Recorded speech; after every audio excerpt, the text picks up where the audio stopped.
Hello dear students, आज की इस वीडियो में हम Haryana board of school education Bhiwani का क्लास 12th सब्जेक्ट फिजिक्स का जो सैंपल पेपर है उसको सोल्व करने वाले हैं। देखिए स्टार्टिंग करते हैं और जो पहला क्वेश्चन है ये कुछ इंस्ट्रक्शन दे रखे हैं, आपको पढ़ के बताने की ज़रूरत नहीं है क्या कुछ है। हम पहले क्वेश्चन पे ही चलते हैं और फर्स्ट क्वेश्चन है What is the charge on metal when 5 electrons are removed from it। यहाँ से आपको दो बातें ध्यान रखनी है। देखिए 5 इलेक्ट्रॉन्स रिमूव किए गए हैं, तो जब भी इलेक्ट्रॉन्स रिमूव करते हैं तो पॉजिटिव चार्ज आता है। ओके, और क्वांटाइजेशन क्या कहता है, Q is equal to N into e होता है। N आपके पास 5 है, E आपको पता है 1.6 10⁻⁻19 होता है, तो ये हो जाएगा 8 इंटू 10⁻⁻19 कूलम। कौन सा ऑप्शन सही है? Option A is correct. Okay, question number 2 देखते हैं, यानी इसका पार्ट नंबर 2 है। The resistivity of semiconductor with increase in temperature, यानी सेमीकंडक्टर का जब टेम्परेचर इंक्रीज करते हैं तो रेसिस्टिविटी पे क्या फर्क पड़ता है। तो सेमीकंडक्टर की जो रेसिस्टिविटी होती है वो डिक्रीज होती है। कंफ्यूज नहीं होना है, बच्चे क्या याद करते हैं कि जो रेसिस्टिविटी होती है वो डायरेक्टली प्रोपोर्शनल टू टेम्परेचर होती है। इसका मतलब अगर मैं टेम्परेचर इंक्रीज करूंगा तो रेसिस्टिविटी भी इंक्रीज होगी। बट ध्यान रखना ये जो फॉर्मूला है ये एप्लीकेबल है ओनली ऑन मेटल्स। सिर्फ किसके ऊपर लागू है? ये मेटल्स के ऊपर लागू है। अगर मैं सेमीकंडक्टर्स की बात करता हूं और इलेक्ट्रोलाइट्स की बात करता हूं तो फॉर्मूला हो जाता है रो इनवर्सली प्रोपोर्शनल टू टेम्परेचर होता है। ओके, इसका मतलब अगर आप टेम्परेचर इंक्रीज करोगे तो जो रेसिस्टिविटी है वो डिक्रीज हो जाएगी। तो इसका आंसर क्या आएगा? आंसर बी आएगा। हमने यहाँ पे क्या किया? टेम्परेचर को इंक्रीज किया, तो टेम्परेचर इंक्रीज करेंगे तो रेसिस्टिविटी क्या होगी? डिक्रीज हो जाएगी। थर्ड पार्ट देखते हैं। पार्ट नंबर 3 है what will be the wavelength of a wave of frequency 30 megahertz. देखिए वेवलेंथ निकालनी है तो फॉर्मूला जो होता है फ्रीक्वेंसी का nu is equal to C divided by lambda होता है। तो यहाँ से आप निकालोगे lambda, C divided by nu हो जाएगा और lambda is equal to C हो गया 3 इंटू 10⁻⁸ मीटर पर सेकेंड और डिवाइडेड बाई न्यू। फ्रीक्वेंसी कितनी होती है? फ्रीक्वेंसी यहाँ पे दे रखी है 30 मेगाहर्ट्ज, तो 30 और मेगा हो गया 10⁻⁶ हर्ट्ज। ओके, तो यहाँ से जब इसके आप कैलकुलेशन करोगे तो ये आपके पास आएगा, ये तो कैंसिल होकर कितना हो जाएगा 10 और ये कितना हो जाएगा 7, तो आपके पास आ जाएगा 10 मीटर। आंसर कितना आया? 10 metre. Option C is the right. Fourth part,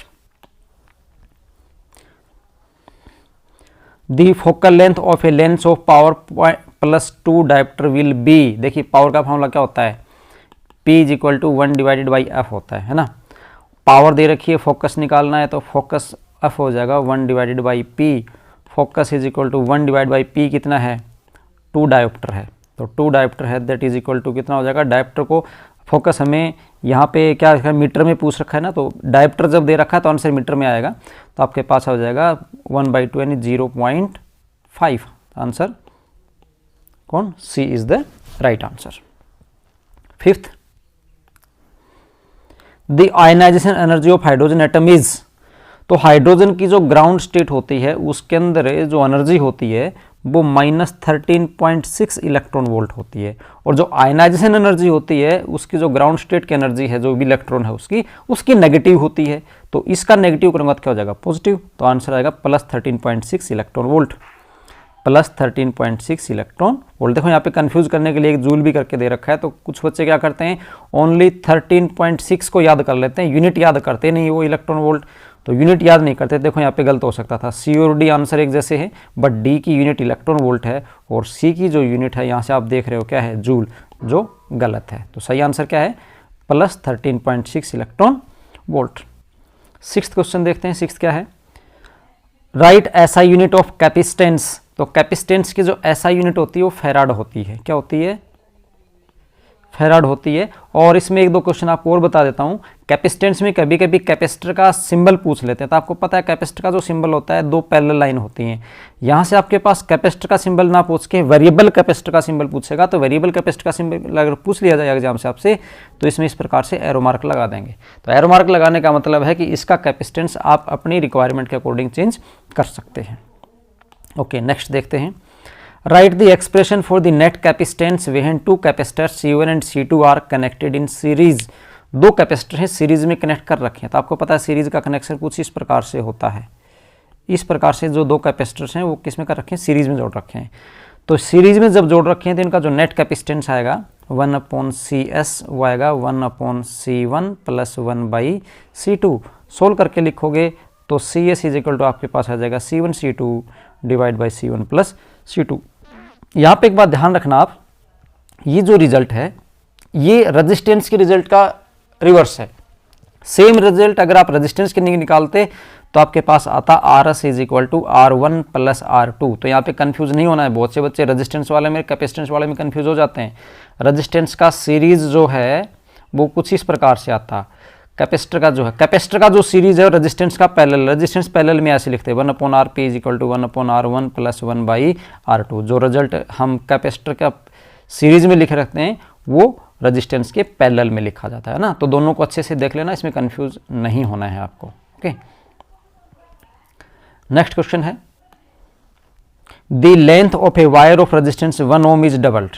length को हमने क्या कर दिया, डबल कर दिया, यानी जो L डैश है उसको हमने कितना कर दिया, 2L कर दिया। Okay, and area of cross section is made half. Cross section area जो था A डैश उसको हमने कर दिया A/2। What will be the new resistance. तो देखिए रेजिस्टेंस का फॉर्मूला क्या होता है, रेजिस्टेंस का जो फॉर्मूला आपके पास होता है R इज इक्वल टू वो आपके पास होता है ρL डिवाइडेड बाई A, है ना। ये फॉर्मूला रेजिस्टेंस का होता है आपके पास। अब देखिए हम R डैश जब निकालेंगे, R डैश वो किसके बराबर आएगा, रो तो इसमें कोई चेंज हुआ नहीं, ठीक है, वो हमारे पास हो जाएगा L डैश डिवाइडेड बाई क्या हो जाएगा, A डैश, है ना। रो L डैश की वैल्यू कितनी है 2L, L डैश की वैल्यू देखो यहाँ पे कितनी दे रखी है 2L, और A डैश की वैल्यू कितनी है A/2। तो इसको हम लेते होंगे A और ये कितना हो गया 2। तो आपके पास R डैश कितना आया 4 रो L डिवाइडेड बाई A, और रो L डिवाइडेड A को क्या लिख सकते हैं R। इसका मतलब R डैश है वो कितना हो गया 4R, R डैश कितना हो जाएगा 4R। तो इसका आंसर कितना आएगा, R डैश का आंसर इसका आ जाएगा 4R, 4 टाइम हो जाएगा।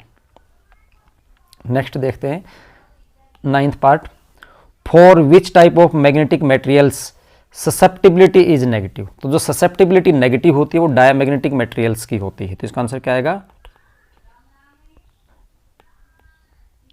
मैग्नेटिक मटेरियल्स, डायमैग्नेटिक मटेरियल्स की ससेप्टिबिलिटी वैल्यू क्या होती है, नेगेटिव होती है। पैरामैग्नेटिक जो होते हैं उनकी पॉजिटिव होती है बट स्मॉल वैल्यू होती है, और जो फेरोमैग्नेटिक होती हैं उनकी पॉजिटिव और लार्ज वैल्यू होती है। तो तीनों के लिए याद रख लेना, मैं हिंट लिख देता हूँ। जो डाया हैं उनकी क्या हुई नेगेटिव, पैरा हैं पॉजिटिव होगी बट क्या होगी स्मॉल होगी, और जो फेरो हैं फेरो उनकी क्या होगी पॉजिटिव वैल्यू होगी, लार्ज वैल्यू होगी। ओके, ठीक है। Next, what is the phase difference between the voltage and current when AC source is connected to an inductor. AC source को इंडक्टर से कनेक्ट करते हैं तो जो फेज डिफरेंस होता है फाइव वो कितना होता है 90 डिग्री। और इसमें क्या होता है, जैसे ये इस प्रकार से इधर करंट है तो वोल्टेज होती है वो कुछ इस प्रकार से होती है, वोल्टेज अक्रॉस इंडक्टर। तो हम यहाँ पे क्या करते हैं, जो वोल्टेज होती है वो लीड करती है करंट से, ये भी याद कर लेना। इसमें वोल्टेज लीड करती है किसको, करंट को, या हम ये बोल सकते हैं कि current lag behind the voltage bye phase angle of 90 degree. और हम ये बोल सकते हैं वोल्टेज क्या, voltage leads the current by the phase angle 90 degree. Okay, ठीक। नेक्स्ट देखते हैं क्या है 11th, what will be the focal length of a convex lens of radius of curvature 30 centimetre. Convex lens है, रेडियस ऑफ कर्वेचर दे रखी है 30 centimetre, इसकी focal length निकालनी है। यहाँ भी बच्चे क्या गलती करते हैं, ध्यान देना, देखें क्या पूछ रखा है, कॉन्वेक्स लेंस दे रखा है। जैसे ही रेडियस ऑफ कर्वेचर दिखता है R इज इक्वल टू 30, बच्चे क्या करते हैं F is equal to R/2 that is equal to 15, जो गलत है। ये जो फॉर्मूला है F is equal to R/2 ये अप्लीकेबल है सिर्फ और सिर्फ मिरर्स के ऊपर। किसके ऊपर अप्लीकेबल है, सिर्फ मिरर्स के ऊपर अप्लीकेबल है। ओके, और यहाँ पे पूछ आपके पास किसके रखा है, लेंस का पूछ रखा है। तो लेंस के लिए कैसे निकालें, तो इस क्वेश्चन में वैसे इन्होंने छोटी सी गड़बड़ करके दे रखी है। इन्होंने क्या लिखा है कि कॉन्वेक्स लेंस लिखा है ना, तो ये अंडरस्टूड कर लेना है आपको, ये जो कॉन्वेक्स लेंस है ये इक्वी कॉन्वेक्स लेंस है। कैसा कॉन्वेक्स लेंस है? Equi convex lens. Equi convex lens क्या कौन सा होता है? जिसका जैसे आपके पास ये इस प्रकार से कॉन्वेक्स लेंस होता है तो इसके दो सरफेस हैं, एक सरफेस ये एक सरफेस, दोनों की जो रेडियस है r, इसकी जो r1 और r2, यहाँ पे r1 और r2 दोनों बराबर हैं। ओके, ये अंडरस्टूड बात है यहाँ पे, हालांकि देना चाहिए था पेपर में, इसने दिया नहीं, आप उसको समझ के चलना कि दोनों बराबर हैं। तो लेंस का जो फोकस लिखने का फॉर्मूला होता है वो फॉर्मूला क्या होता है? 1/f इज इक्वल टू क्या होता है? Refractive index μ2 minus μ1 divide by μ1 और इंटू 2 डिवाइडेड बाई r, ये होता है।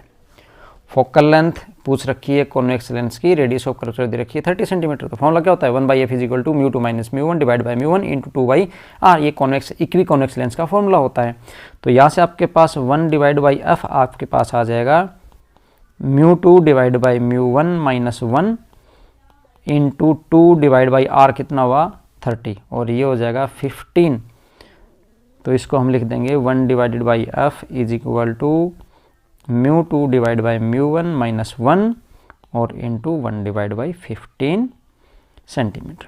यहाँ से आपके पास μ1 तो हम बाय डिफ़ॉल्ट मान लेते हैं कि एयर है, μ2 गिवन नहीं है, तो हम इसका एग्जैक्ट रिजल्ट नहीं बता सकते। थोड़ा सा और ज़्यादा आप इसको सिंप्लीफाई करो तो ऐसे लिख सकते हो 1/f is equal to refractive index of the lens material minus 1। Lens material मतलब ये रिलेटिव रिफ्रैक्टिव इंडेक्स हो गया सराउंडिंग के साथ। सराउंडिंग अगर मैं एयर मान लेता हूँ तो इसको मैं μ2 अपॉन μ1 को म्यू लिख सकता हूँ, है ना, और डिवाइड बाई कितना हुआ? 15 सेंटीमीटर। ये इसका क्या आ जाएगा? फोकस आ जाएगा। और फोकस ही आपको निकालना हो, एफ निकालना हो, तो आप लिख देंगे 15 डिवाइडेड बाई μ माइनस 1, ये पर सेंटीमीटर था, यहाँ पे ध्यान रखना ये परसेंट, क्योंकि डिवाइड बाई 30 था ना, तो यहाँ तक पर सेंटीमीटर रहेगा। ये यूनिट यहाँ पे क्या रहेगी? -1 रहेगी, और यहाँ पे क्या हो जाएगा? ये सेंटीमीटर। ओके, तो यहाँ पे इतना फोकस आपके पास आ जाएगा। क्वेश्चन नंबर 12 क्वेश्चन में क्या है? Complete the following nuclear reaction. देखिए इस न्यूक्लियर रिएक्शन में क्या है, पहले हम क्या करते हैं, जो मास नंबर है उसको कंपेयर करते हैं। यहाँ पे ये है 9 और 4, 9 4 कितना हुआ? इधर हमारे पास मास नंबर हुआ 13 और यहाँ पे कितना है? 12, मतलब यहाँ पे एक मास नंबर की कमी है। फिर चार्ज नंबर देखते हैं, चार्ज नंबर 4 और 2 कितना हुआ? 6, और यहाँ भी कितना है? 6। इसका मतलब चार्ज नंबर में कोई गड़बड़ नहीं है, तो चार्ज नंबर क्या हुआ? 0। अब आपको ऐसा कौन सा पार्टिकल है जिसका मास नंबर 1 होता है और चार्ज नंबर 0? देखो हम देखते हैं यहाँ पे हमारा चार्ज नंबर तो 0 आया और मास नंबर कितना आया? 1। तो उस पार्टिकल को याद करो जिसका चार्ज नंबर 0 मास नंबर 1 होता है, और वो पार्टिकल कौन होता है? Neutron, N01। क्या हुआ? न्यूट्रॉन। तो यहाँ पे क्या निकलेगा? न्यूट्रॉन निकलेगा। यहाँ पे लिख देंगे N01। 12th क्वेश्चन है, What type of semiconductor is obtained when arsenic is doped in silicon? अब जो आर्सेनिक है, देखो यहाँ ध्यान देना, ये जो आर्सेनिक है ये पेंटावेलेंट है। आर्सेनिक कैसा है? पेंटावेलेंट है। और सिलिकॉन जो है वो टेट्रावेलेंट है। तो टेट्रावेलेंट में अगर हम पेंटावेलेंट डालेंगे तो एक इलेक्ट्रॉन हमारे पास एक्स्ट्रा जाएगा। मतलब पेंटावेलेंट इम्प्योरिटीज अगर हम डालते हैं तो कौन सा मिलता है हमें? एन टाइप सेमीकंडक्टर मिलता है। कौन सा मिलता है? N type. तो इसका आंसर क्या हो जाएगा? N type semiconductor. और नेक्स्ट जो क्वेश्चन है, the radio waves are reflected from which layer of the atmosphere? तो रेडियो वेव्स जो होती हैं वो आइनोस्फीयर से रिफ्लेक्ट होती हैं। कहाँ से होती हैं? आइनोस्फीयर, आइनोस्फीयर से ये रिफ्लेक्ट होती है। ओके, नेक्स्ट जो पार्ट है, इसमें पार्टनर जो very short answer type question हैं, इसमें सिंपल डेफिनेशन दे रखी हैं, इसमें कोई ज़्यादा एक्सप्लेन करने वाली बात नहीं है। हाँ, इसके जो न्यूमेरिकल्स हैं, जैसे 12th का ये न्यूमेरिकल है, और आगे जो न्यूमेरिकल्स हैं वो नेक्स्ट जो वीडियो आएगा हमारा, उस वीडियो में हम इन न्यूमेरिकल्स को एक्सप्लेन करेंगे।